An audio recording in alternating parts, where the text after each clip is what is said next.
I'm asking the bigger question of who am I? Who am I really? My answer is I am God's child. I am that which is born of all that is. I am, as Pierre de Chardin said, a spiritual being having a human experience, come trailing the breath of the ancestors yet, but trailing the breath of the angels, and understanding that because I am connected to the source of all that is possible for me. What is it that gives your life a sense of meaning and purpose? Because once you find that, it puts you in your power place.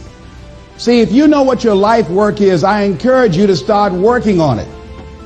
If you can't do it all at one time, do just a little bit of it. And if you don't know what it is that you showed up to do, if you don't know why you're here, I encourage you to find out what your purpose is here. What is the meaning of your life? What will be different? Have you ever asked yourself that question? I've done that. I remember coming from a friend of mine's funeral, and I was reflecting on how much time I had left. And I went for a walk in a park thinking about this guy whose life was so promising. And I mean, he wasn't an old guy. He was quite young, in fact. And I thought about all of the things that he said he was going to do, and he never got a chance to do those things. And I started thinking about my own life and how much time I had left to do the things that I would like to do. And at that time, I wasn't sure what my life purpose was, what my life's work was. I wasn't sure about it at that time. And I thought about it quite a lot. I had some idea, but I wasn't convinced, and I don't think I felt worthy.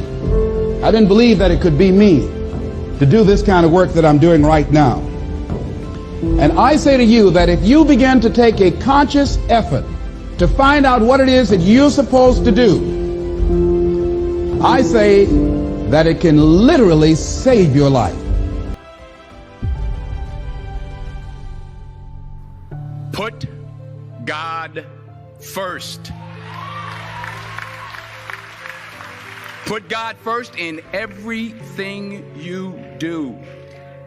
Everything that you think you see in me, everything that I've accomplished, everything that you think I have, and I have a few things, everything that I have is by the grace of God. Understand that. It's a gift. I was sitting in my mother's beauty parlor, and I'm looking in the mirror, and I see behind me this woman under the dryer. And every time she looked up, every time I looked up, she was looking at me, just looking me in the eye. And I didn't know who she was, and I said, she said, somebody give me a pen, so I have a prophecy. March 27, 1975, she said, boy, you are gonna travel the world and speak to millions of people. Now mind you, I was flunked out of college. I'm thinking about joining the army. I didn't know what I was gonna do, and she's telling me I'm gonna travel the world and speak to millions of people. Well, I have traveled the world, and I have spoke to millions of people. But that's not the most important thing, the success that I had. The most important thing is that what she taught me and what she told me that day has stayed with me since. I've been protected, I've been directed, I've been corrected. I've kept God in my life, and it's kept me humble. I didn't always stick with him, but he always stuck with me. And what do I want? I don't want to just be successful in the world. I don't want to just make a mark or have a legacy. The answer to that question for me is I want to fulfill the highest, truest expression of myself as a human being. I want to fulfill the promise that the Creator dreamed when he dreamed the cells that made up me. What do I want? You must have some kind of vision for your life. Even if you don't know the plan, you have to have a direction in which you choose to go. I never was the kind of woman who liked to get in a car and just go for a ride. You want to be in the driver's seat of your own life, because if you're not, life will drive you. And I say that the reason that we don't even explore the possibility of what to do is because subconsciously we don't believe that it can happen for us, and we don't believe that we deserve it. So here's what I'm suggesting. How much time do you spend working on you? How much time do you spend every day working on your dream? In the last 90 days, how many books have you read? In the last year, what new skill or knowledge have you acquired? What kind of investment have you made in you? So I'm saying that as you begin to look at where you want to go, if you want to make it today, and things are changing so fast you have to literally run to stand still, I'm saying that you've got to make some conscious effort to begin to work to develop you. Here's something else. Most people are not living their dreams because of fear, ladies and gentlemen. Fear, limited vision, and lack of self-esteem. So stick with them in everything you do. If you think you want to do what you think I've done, then do what I've done and stick with God. Number 2, fail big. That's right. Fail big. Today's the beginning of the rest of your life, and it can be very frightening. It's a new world out there. It's a mean world out there, and you only live once. So do what you feel passionate about. Take chances. But don't be afraid to go outside the box. Don't be afraid to think outside the box. Don't be afraid to fail big, to dream big. But remember, dreams without goals are just dreams, and they ultimately fuel disappointment. So have dreams, but have goals. Knowing who you really are in this space and time that we embody. That's number 1. What do you want? Who are you? Number 2, you must find a way to serve. Martin Luther King said that not everybody can be famous, but everybody can be great, because greatness is determined by service. Now, we live in a world where everybody wants to be famous, and where we admire people for just being famous. We think being known brings us value. The truth is, all of that will fade in time. Service and the significance that you bring to your service is that which is lasting. So to be able to, whatever your occupation or job or talent or gift is, our honorees today getting doctorate degrees, to apparently opposite fields, HIV and AIDS and the spoken word. But what they have in common is service, using the spoken word in service to community in the world, using your knowledge and information about HIV and AIDS and medicine in service to the world. And if you look at all the most successful people in the world, whether they know it or not, they have that paradigm of service.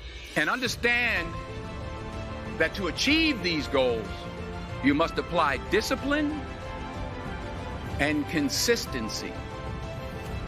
In order to achieve your goals, you must apply discipline, which you have already done, and consistency every day, not just on Tuesday and miss a few days.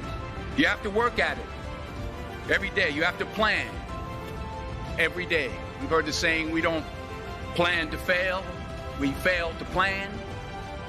Hard work works. Working really hard is what successful people do. Remember that. Just because you're doing a lot more doesn't mean you're getting a lot more done. Don't confuse movement with progress. It's what keeps most people doing things they don't want to do. The same reason that people stay in relationships where they're abused or they're unhappy or it's unfulfilling. They can't see themselves beyond that relationship. They can't see themselves enjoying life without that person. They think that this is all that they can do. The same reason that people get stuck at a certain level in life. They can't see things being better for them. And they think that this is it and this is all they deserve. This is all they've ever seen. It's been passed on to them. And they think that this is it for them. Oh, no. I was looking what Dr. Blanton, Smiley Blanton, who is a colleague of Dr. Norman Vincent Peale, what he said about fear. He said, fear is the most subtle and destructive of all human diseases. Ladies and gentlemen, fear kills dreams. Fear kills hope. Fear put people in the hospital. Fear can age you. Fear, ladies and gentlemen, can hold you back from doing something that you know within yourself that you're capable of doing, but it will paralyze you.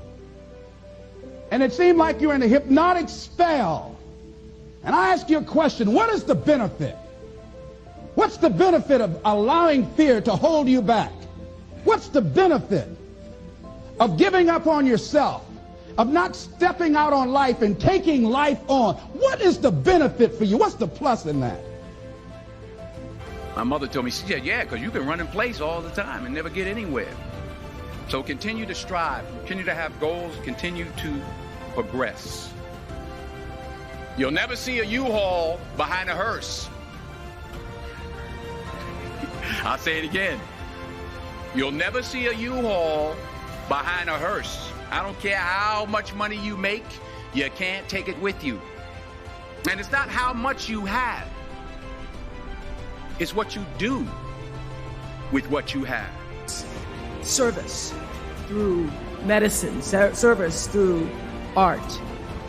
Using whatever it is you produce, your product, as a way of giving back to the world. When you shift the paradigm of whatever it is you choose to do to service and you bring significance to that, success will, I promise you, follow you. Be excellent. Let excellence be your brand. Everybody talks about building a brand. I never even knew what that was. When people say, you're a brand, I would say, no, I'm just Oprah.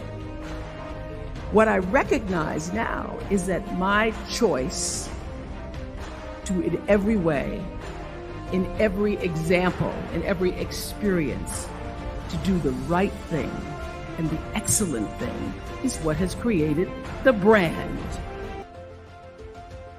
Thank you for watching. Be sure to like, share and comment. Come back also for future videos.